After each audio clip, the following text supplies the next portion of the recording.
The Roman Catholic Church claims that Peter is the first pope.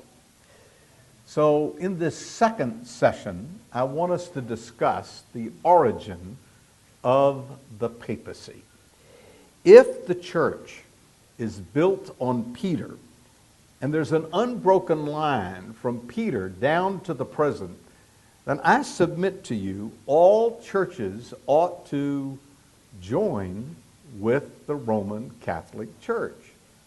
If, however, that is not true, then the problem is, well, when did the Roman Catholic Church start?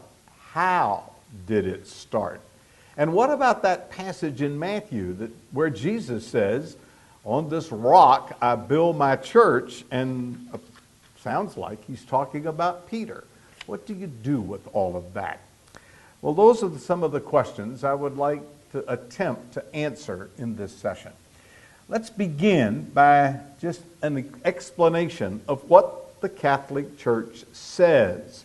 And then, as in the first session, we will examine that from a biblical and historical point of view.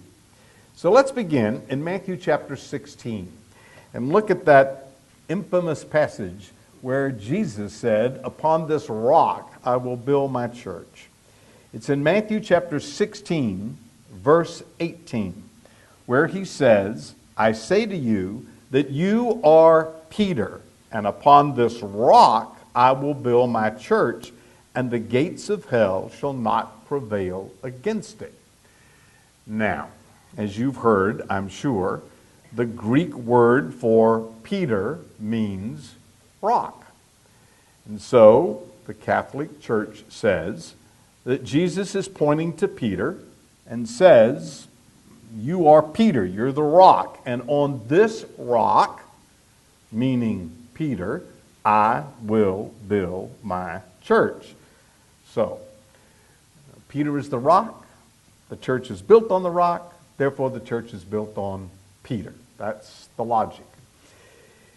In St. Peter's Basilica, which is in the center of the Vatican in Rome, there is a dome, and around the dome is printed this verse. This is the foundation of the Catholic Church. They would argue beyond this verse that if you just look at the New Testament, Peter is obviously the leader. That he, above all the other apostles, is the one who leads them. And then they would say that he is the first bishop of Rome. Now that is a very important phrase. Technically, if you listen carefully even to the news, when they talk about the Pope, they will call him the Bishop of Rome. He wears several hats, if you'll permit me to put it that way. But the first and foremost issue is that he is the Bishop of Rome. They will further argue that being the Bishop of Rome, from 42 to 67 AD, makes him the first Pope in Rome. So, the position of the Roman Catholic Church is that the church is built on a rock, which is Peter, and that Peter was in Rome from 42 to 67 AD, and therefore he's the first, not just Bishop of Rome, but the first Pope. Now that's their case. The question is it biblical? For after all, this series is talking about a biblical look at the Catholic Church. So let's start with this verse. Is their interpretation of it correct? And you can imagine I'm going to say no. Well, in light of what the verse says, how can you say that's not the interpretation of the verse? And the answer is this. The word Peter does mean rock. But when Jesus says, "Thou art Peter, and upon this rock I will build my church," he uses two distinct, different words. Now, I'm going to have to teach you a little Greek. The Greek word for Peter is Petros. And the Greek word where he says, "And upon this rock I'll build my church," is Petre. They sound similar, but they are radically different. The word Peter, Petros, is referring to a smaller kind of rock. But when you say Petre, you're talking about a big boulder. Do you remember in the Sermon on the Mount when Jesus said, wise man built his house on a rock and the foolish man built his house on a sand? The word for rock in Matthew chapter 7 is Petre. This rock is so big you can build a house on it. So Jesus is, in a sense, doing a play on words, but he's not saying, I'm going to build the house on Peter. He's saying the very opposite. I'm going to build the house on a rock that's a whole lot bigger than Peter. Well, there's another issue. I just told you the Greek words for rock in this passage. Let me explain further that the one translated Peter is in the Greek language in the masculine gender. We don't have gender in English like they do in Greek or Spanish or other languages as well. But in Greek, on a noun, there's a gender. By the words that appear at the end, you know the gender of the word. Peter is a masculine word. Petre is feminine. There is no way this word could possibly refer to the Apostle Peter because it is feminine. So there's a different word and a different gender. But look at the verse. The verse says, upon this rock I will build my church, and the gate of Hades, I said hell when I read the verse a minute ago, same difference, shall not prevail against it. Now think for a second. Did Satan prevail against Peter? That's testing your knowledge of the New Testament. The answer is yes. Remember, Jesus said, Satan is going to sift you, and Satan won. Satan prevailed against him. And then says, when you're restored, go feed my sheep. So, all kinds of things in this verse indicate that it could not possibly refer to the Apostle Peter. Now let me go one step further. If you will remember in the first session, I pointed out that at the Council of Trent, they sanctioned believing in tradition. Remember that? You didn't forget that already, did you? And they defined tradition as the unanimous agreement of the early church fathers. Remember that? Well, let's apply their rule to this verse. Did the church fathers say that Peter here was the rock? Well, some of them did, but by no means was that unanimous. For example, 44 said that it was the confession of Peter. 17 said it was Peter. 16 said it was Jesus, and later in the New Testament he's called a rock, by the way. And 8 said it applied to all of the apostles. Now that's far from unanimous. So even by the rule of interpretation that the Catholic Church itself sets down, this verse does not pass their test. Peter is not the rock. Well, what is it? And the answer is, it's in the feminine. And the only thing I think it can possibly refer to, and I'm not alone in this by any stretch of the imagination, is the confession that Peter just made. For Jesus said, who do men say that I am? And verse 16, Peter said, you are the Christ, the Son of the living God. Jesus said to him, blessed are you, Simon Bar-Jonah, for flesh and blood did not reveal that to you, my Father who is in heaven. And I say to you, you're Peter, but upon this rock, meaning the confession of faith that you just made as to who I am. The church is not built on a person. The church is built on a profession of faith in Jesus Christ. So, this verse is not saying that Peter is the basis or the foundation of the church. Matter of fact, he goes on to say in verse 19, I give you the keys of the kingdom, and whatsoever you bind on earth shall be bound in heaven, and whatsoever you bind on earth shall be loosed, and so forth. He gives that same authority to everybody, all the apostles.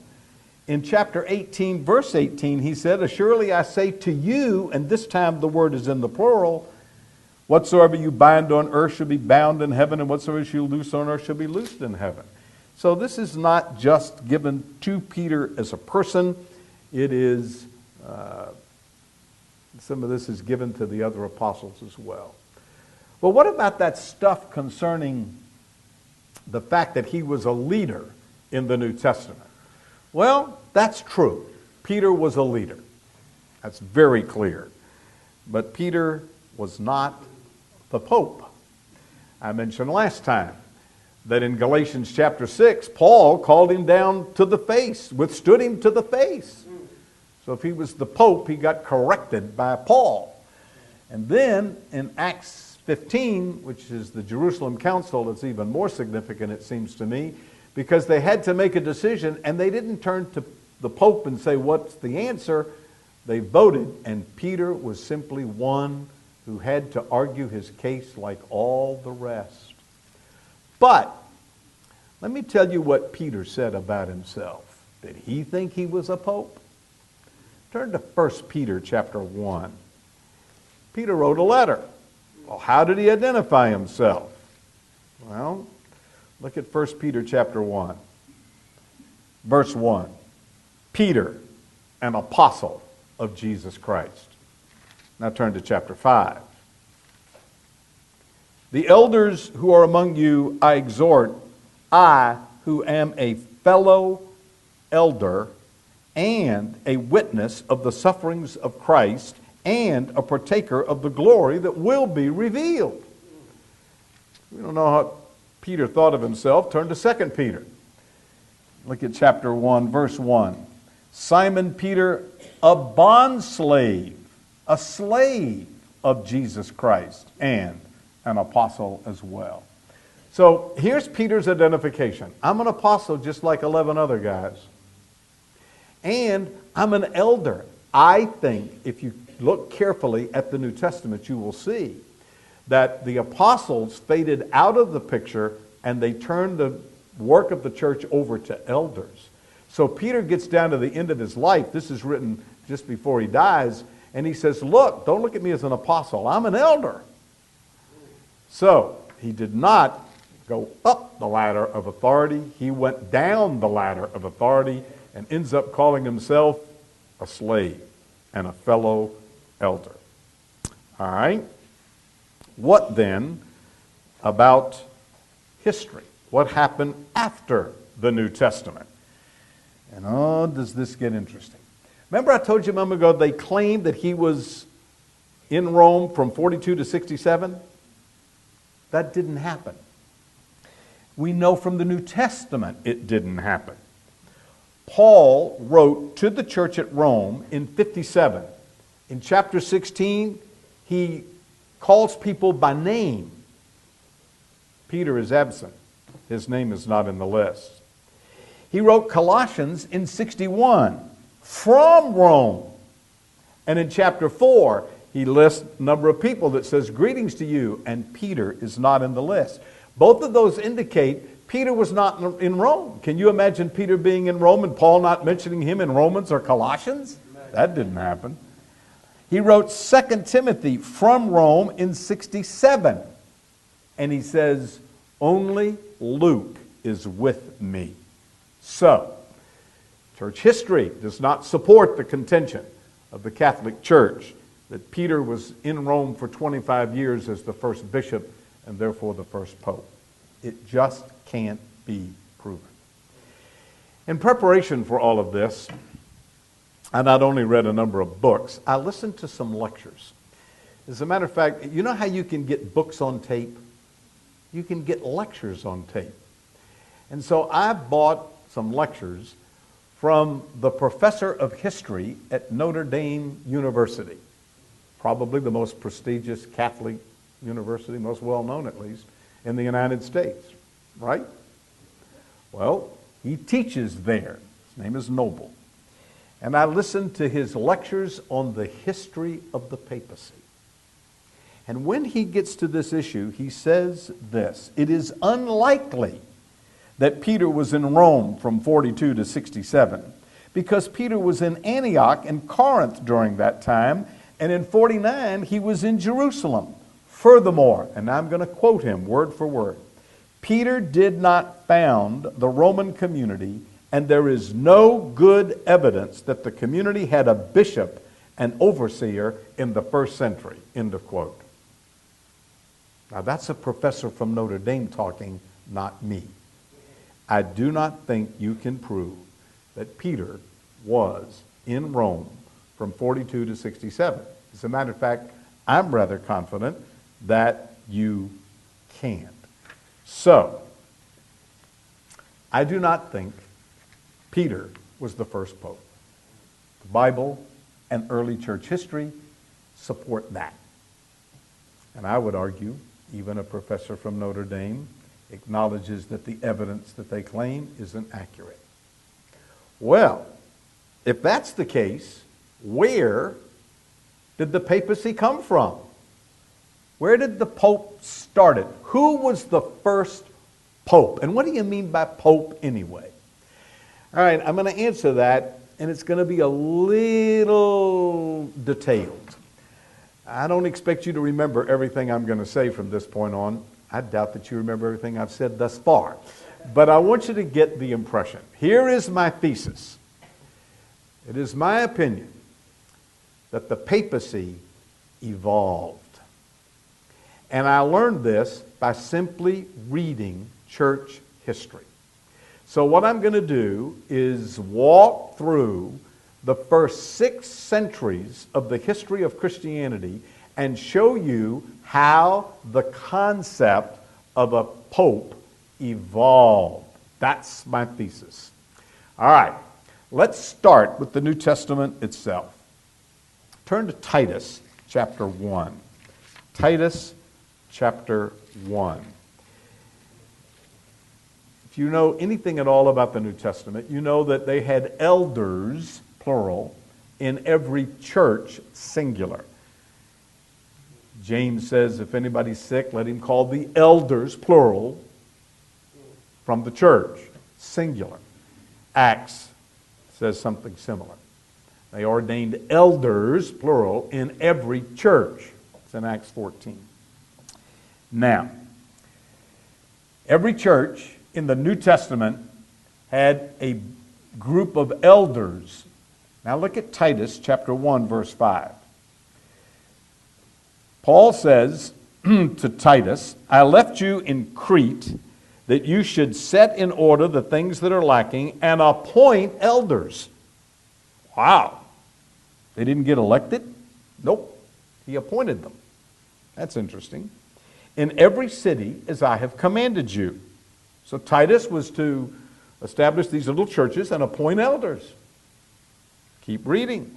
If any man is blameless, the husband of one wife, having faithful children, not accused of disputation and insubordination, for a bishop must be... Whoa.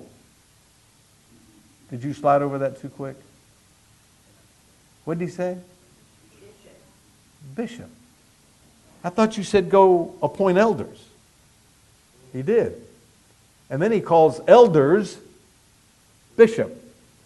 This passage and some others clearly demonstrate that in the New Testament, an elder and a bishop was the same person. It's the same person with 2 different names. Elder probably talked about his age. They were older men. And bishop means overseer. That describes their job. They were to have the oversight of these congregations to see to it that the Word of God was taught and that false doctrine was not taught. So, this is very important. An elder in the New Testament is called a bishop. There were a plurality of those in the church, and they were from the church to be over it. And they were equal. One was probably the leader, like Titus or Timothy, but they were equal.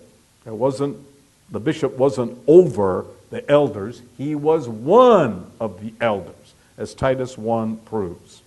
Now, about the time the New Testament was completed, 95 AD, we have a man named Clement of Rome who wrote a letter to the church at Corinth. The church at Corinth was having all kinds of problems, just like they were when Paul wrote them decades before. They were divided. And Clement in Rome wrote to the church in Corinth and said, don't do that. Some young bucks were trying to depose the elders. Now, what we learn from what is called First Clement is that the church at Corinth in 95 AD had a plurality of elders in the church, just like the New Testament says they should. Then there's a book called the Didache, which simply means teaching. There's some debate over when the date of that is because we don't know. I've come to the conclusion that it's real early because of things that are said in it. Maybe even as early as 90 AD. A scholar writing an article about that convinced me that he had a lot of good evidence to support that. It's early for sure, and it indicates that there were elders in each church. Then there was a man named Polycarp who wrote about 110 AD. And we know from his writings that the churches had a plurality of elders. So from the New Testament and from the time shortly after that, it's very clear that God established elders to have the oversight in a church. Then the plot thickens. Then there are writings by a guy named Ignatius, and apparently he wrote about 116. And he indicates that there were churches where the bishop was over the elders. Now that is different. That's a departure from what's in the New Testament. So, how did that happen? That would sort of be like saying that a church today had a pastor and a board, and the pastor was over the board. There are churches like that, you know. Not biblical, but that would sort of be the idea. Now, the point I'm making is the bishop was over the elders, but the bishop wasn't over a number of churches. He was over the elders in that church. That's all. So what's happened now, shortly after the time of the New Testament, is that the bishop has been elevated over the elders. That's step one in the wrong direction. You say, wow, boy, that's awfully close to the New Testament. Matter of fact, some argue that's so close to the New Testament, that must be what the New Testament's talking about. Well, those who say that don't read the New Testament with both eyes open, or for that matter, with even one eye open. But that shouldn't surprise you. It shouldn't surprise you that one somebody is going to say, I'm in charge. Just read the New Testament. Look at 3 John, verse 9, where John says, I wrote to the church, but Diotrephes, who loved to have the preeminence among them, does not receive us. Even in New Testament times, late in the first century, already we have a man who is becoming the dictator, so much so that he won't receive the Apostle John, or at least his letter. John says, when I come, I'll straighten that out. So it shouldn't surprise you that somebody decided that they had more authority than everybody else in a church. Boy, doesn't that sound familiar? All right. Some would like to do that, even if they don't. Now, The next thing that happens late in the 2nd century. It's about 185. There were some people who claimed, well, you're just going by what the apostles said. And the apostles mixed some other ideas with what Jesus taught. So some church fathers, that is some Christian leaders, stood up and said, no, that's not what happened at all. Irenaeus is one of them, Tertullian is another, and they argue that the apostles appointed bishops, another word for that is elders, and those elders appointed other elders, and so it wasn't that long ago that we had elders appointed by the elders, and we know these elders are teaching what the apostles taught. So this is the first hint of something like apostolic succession. But the apostolic succession is not of apostolic authority. Nobody's claiming apostolic authority. They're claiming apostolic teaching. And that happened late in the 2nd century. So, here's the point. In the 1st century, you've got elders over a church. From within the church, they're elders over the church. In the 2nd century, one of the elders becomes a bishop over that individual church, and the claim is starting to be made, and they go all the way back to the apostles in their teaching. The next thing that happened is that these bishops started getting together. So we go from the establishment of the elders and the elevation of bishop to the election of an archbishop. I told you this is going to get a little complicated. Let me keep it simple. Elders, bishop, archbishop. How did we get to archbishop? Well, simply, they had a pastors' meeting. All the pastors got together. Now, let's see if I can illustrate this. The Roman Empire had 54 provinces. The state of California has 58 counties. So I'm going to use the whole state of California as an illustration of the whole Roman Empire. Got it? Got it. All right. We're going to make their counties Roman provinces. Is that all the bishops, we would say today something like pastors, had a pastors meeting. So all those in Los Angeles County got together. All those in San Bernardino County got together. And all those in Riverside County got together. And all throughout the Roman Empire.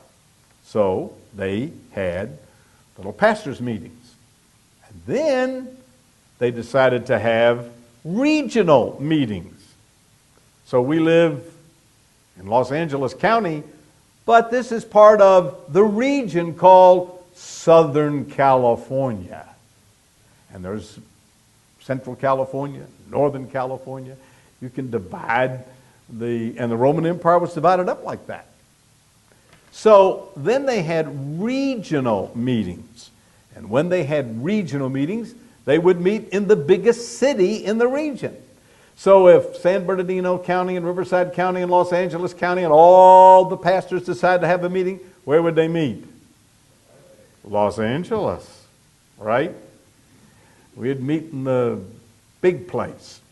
So they then elected one of these bishops to preside. It's as simple as that. And he became known as a metropolitan bishop. He was now a bishop that was over other bishops, and hence the word archbishop. But he was called a metropolitan first, and then he was called an archbishop. So we go from elder to bishop, and now we got a bishop over bishops called a archbishop. And they met in the major metropolitan areas, and that's why they were called metropolitans. As a matter of fact, to really appreciate what's going on, you have to remember sort of the way the Roman Empire was organized. The major metropolitan areas were Alexandria in Egypt, Antioch, which was a major city, and of course, Rome. Now, here's what happened. As a result of the organization of the Roman Empire, Alexander, Antioch were chief cities in the east, so that the bishop of Alexandria became sort of the chief bishop in Egypt. The bishop at Antioch sort of became the chief bishop of the rest of the bishops in the east, including Asia Minor, Greece, and Syria. Then the bishop in Rome became sort of the chief bishop in the west. So at this point, there were 3 archbishops. I hesitate, but I'm going to say it. Big cheeses. And to really appreciate how that works, you have to be a pastor that goes to pastors' meetings.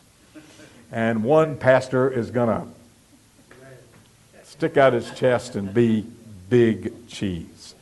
So, to use my California illustration, at this point we got 3 big cheeses. We got one from Los Angeles, one from San Francisco, and one from, let's say, San Diego. All right? These are the biggest. By the way, that really is the way it works. I once pastored a church in downtown Los Angeles, a very well-known, all over the world church, a very historic church. And as pastor of that church, I went to Korea to preach, and so did a bunch of other preachers. And we're sitting at lunch and going around the table, where are you from, where are you from, where are you from? And I said, Los Angeles. He said, oh, what church do you pastor? And I said, Church of the Open Door. And everybody at the table said, you are the pastor of the Church of the Open Door? Yeah. Do you know about the Church of the Open Door? It was pastored by R.A. Torrey and Louis Talbot and J. Vernon McGee. You're the pastor of that church? Yeah. You know? I instantaneously got elevated. Trust me, that's the way it works. I wasn't trying. I just told them where I was from, what church I pastored. But in their eyes, he's from Los Angeles. Everybody at that table was duly impressed. That's the way this happened. Exactly the way this happened. All right, so we got 3 archbishops. The next thing that happens is we're going to make one of these more important than the other 2. Sound reasonable? Now, we're going to go down to about 250 AD. In 250 AD, there was a bishop, a pastor, named Cyprian, who was a bishop of Carthage.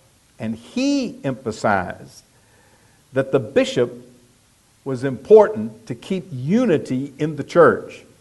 And he gave the earliest formation of the doctrine of apostolic succession.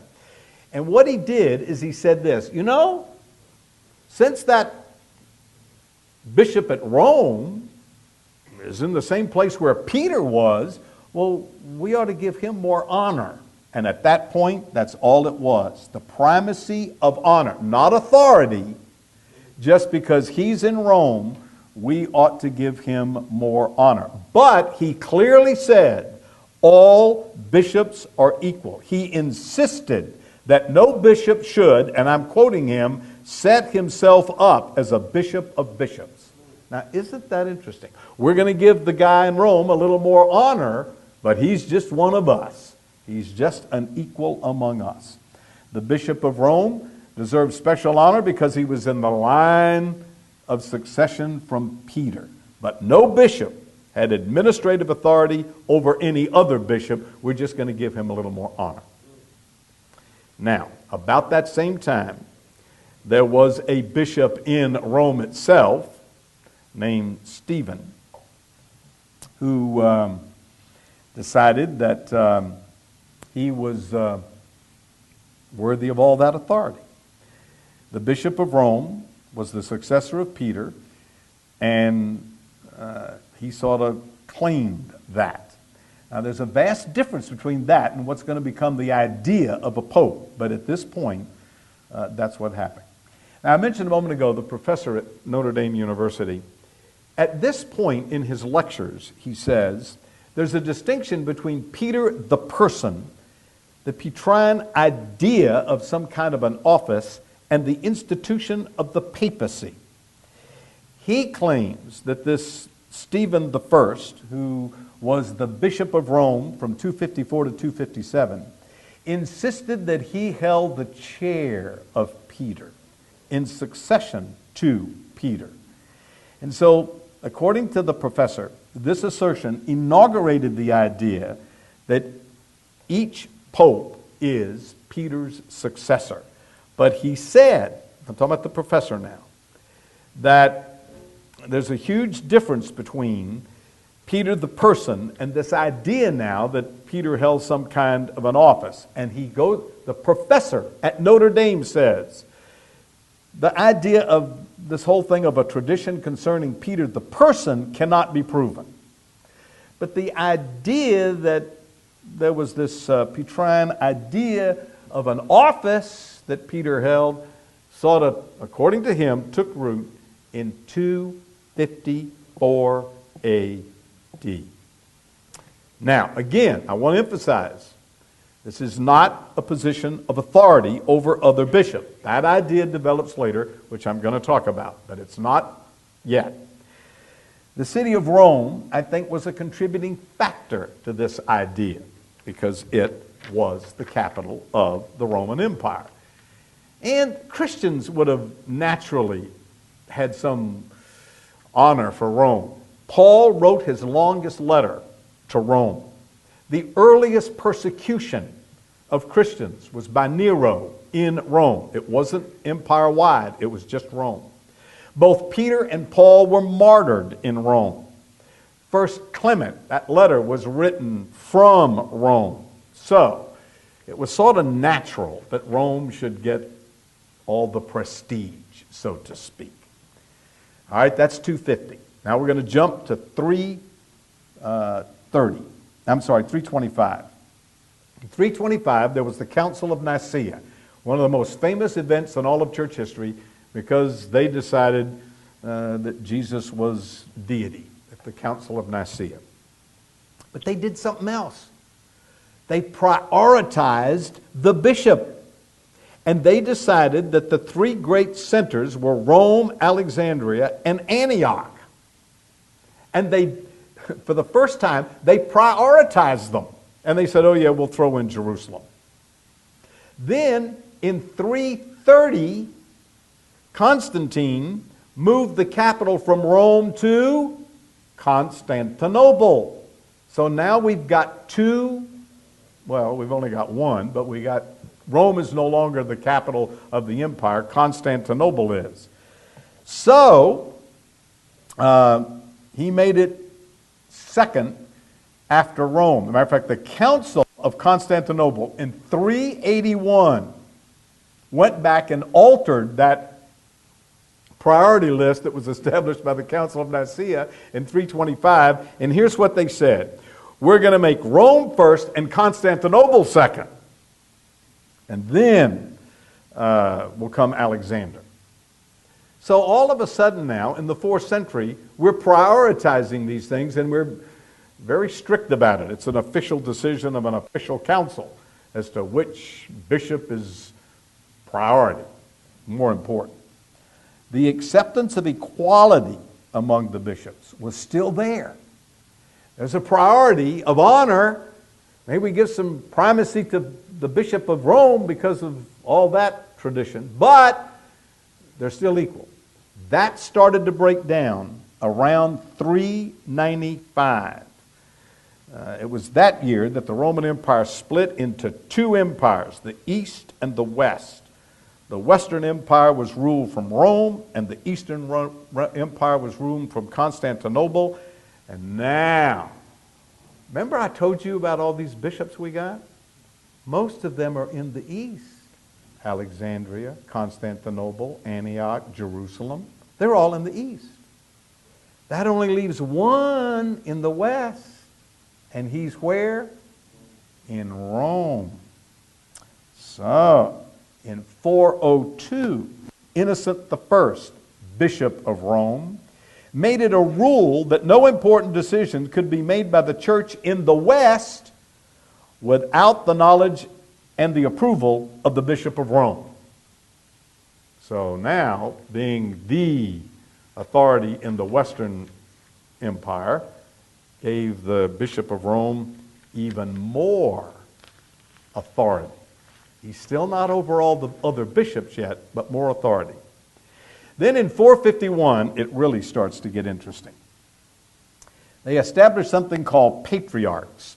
Now remember I told you that we had local meetings, the city of Los Angeles, city of San Bernardino, city of Riverside, and then we had regional meetings. Well, now we're going to establish patriarchs who exercise authority over something wider than just the county, maybe several counties put together. And they came up with 5 jurisdictions that held particular honor, and an order of precedence was established among them. Here they are. Now this is 451, and now we're going to establish 5 jurisdictions, and we're going to give these people the name patriarchs. So we've gone from elder to bishop to archbishop, metropolitan, and now we're going to have a patriarch. And here are the 5. Rome, Constantinople, Alexandria, Antioch, and Jerusalem. By the way, they left out, these 5 then had jurisdiction over the whole Roman Empire, but they left out Cyprus. It was the whole known world except Cyprus, and it was granted independence. Until this day, the church in Cyprus is independent. It was never part of the Roman church. So all 5 patriarchs shared equally in apostolic succession. We're just going to give them some more honor.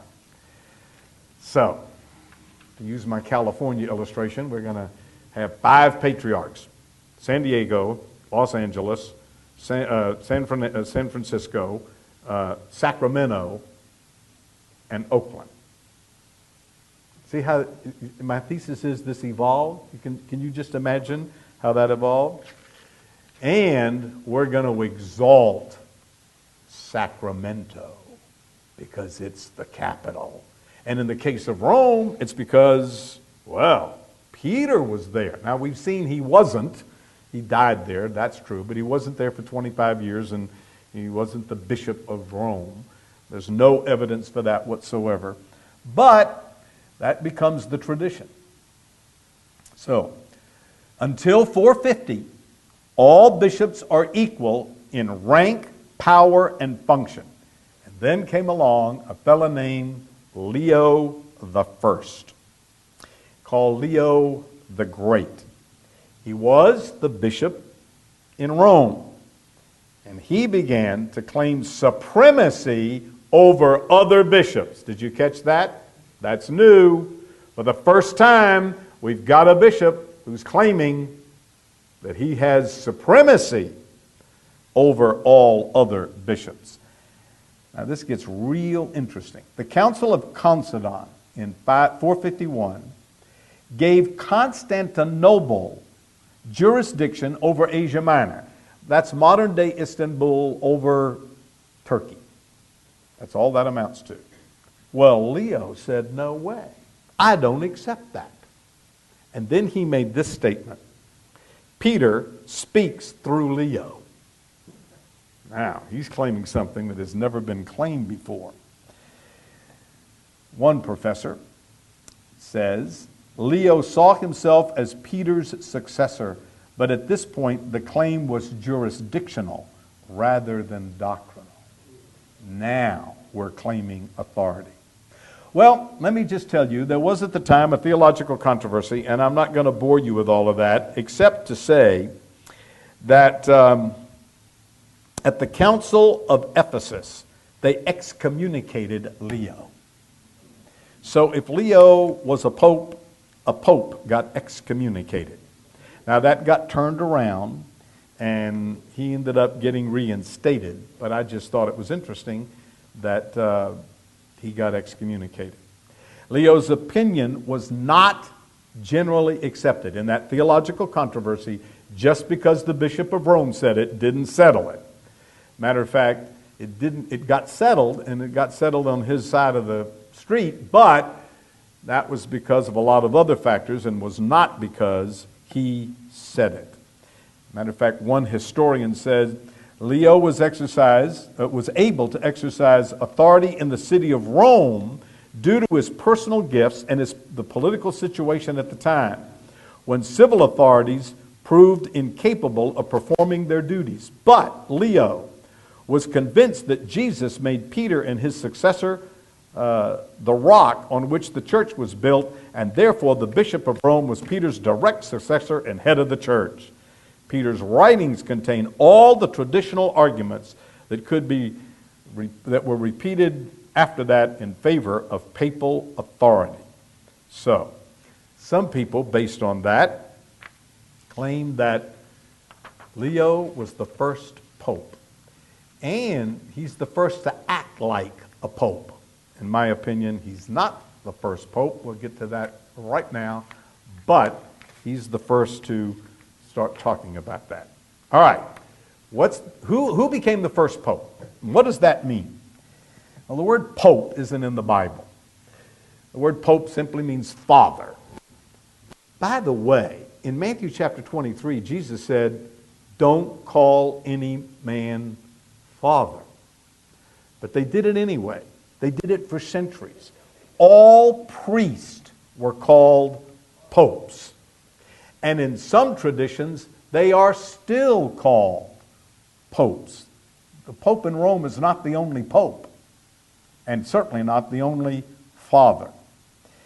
Eventually, however, the word pope came to be used exclusively of the Bishop of Rome as the universal bishop.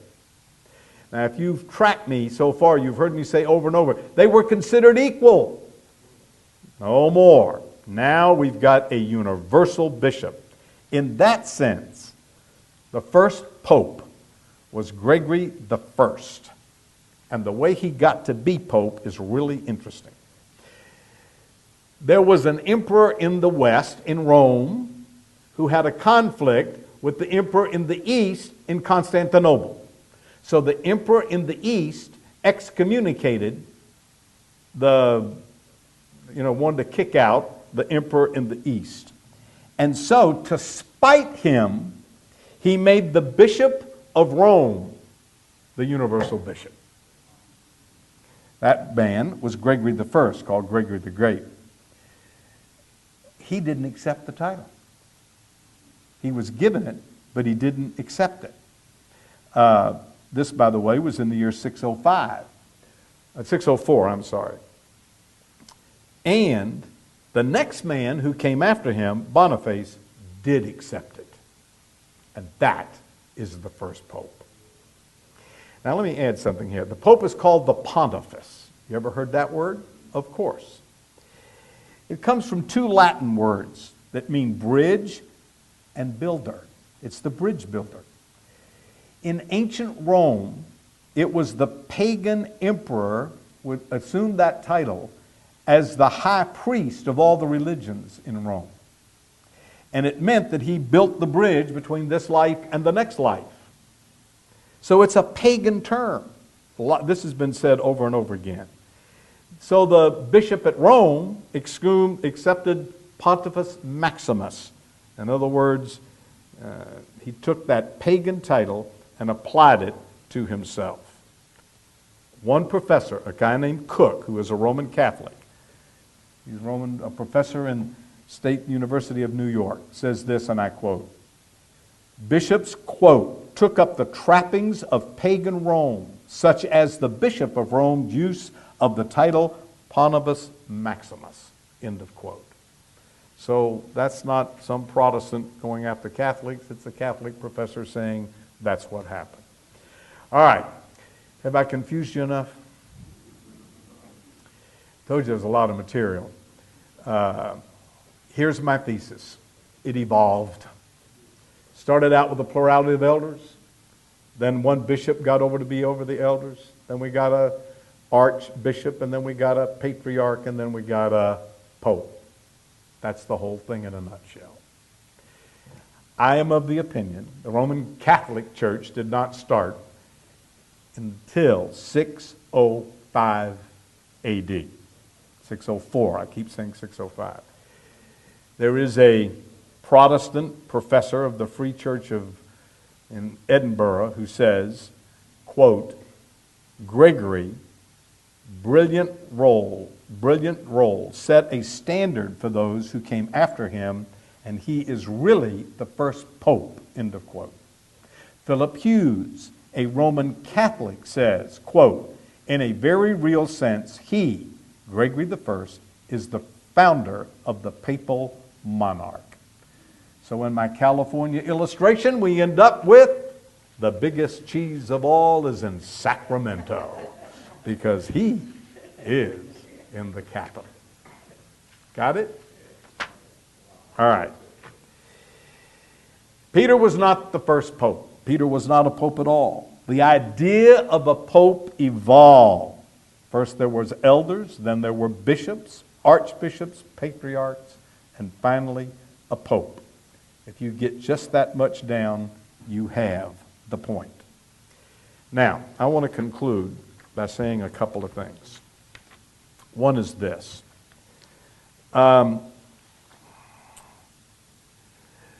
What distinguishes the Catholic Church from all other churches? They believe in 7 sacraments. Is that what makes them different? No.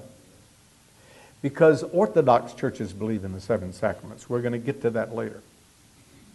How about the doctrine of transubstantiation? Does that make them different? No. The Orthodox churches believe in transubstantiation. Well, what about the fact that they have a pope? That does not make them distinctive. The church in Egypt has a pope. What makes the Roman Catholic Church distinctive is they have a Roman pope. So it is accurately called the Roman Catholic Church. Therefore, that idea was not until 604, and therefore the Roman Catholic Church is the church headed by a pope in Rome, and therefore the founding of the Roman Catholic Church is in 604 A.D. All right. I began this series last time talking about myself. As a child, I got the impression that the Catholic Church was the original church and therefore the true church. And every time I passed one, I thought, what if they're right?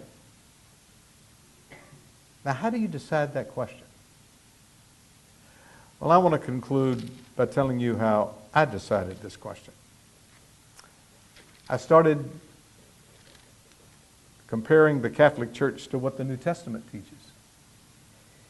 And that passage in Matthew really helped me. When I understood that passage, then I understood that the Catholic Church is not built on Peter. That really helped. But I have a confession to make. Impressions made in your childhood die hard. And I think a lot of people who grow up in the Catholic Church, whose family is in the Catholic Church, who's attended the Catholic Church all their life, will have a hard time accepting what I've just spelled out. I don't think there's any question. I mean, the material I'm presenting, you can go Google and find it out. I mean, there's nothing special about this. I've quoted Catholic professors that agree with it. So the issue comes down to, are you going to accept the Scripture? Or are you going to accept an idea that isn't based in either Scripture or history? Which is it going to be? Well, even though I had Matthew straightened out, it still bothered me. Until one day, somebody shared with me a verse in 1 John. 1 John chapter 3, verse 20 says, If our heart condemns us, God is greater than our heart. That verse liberated me. And I said, wow, am I going to listen to my heart that keeps saying, what if they're right? What if they're right? Or am I going to take God at His word? Amen. Let's pray.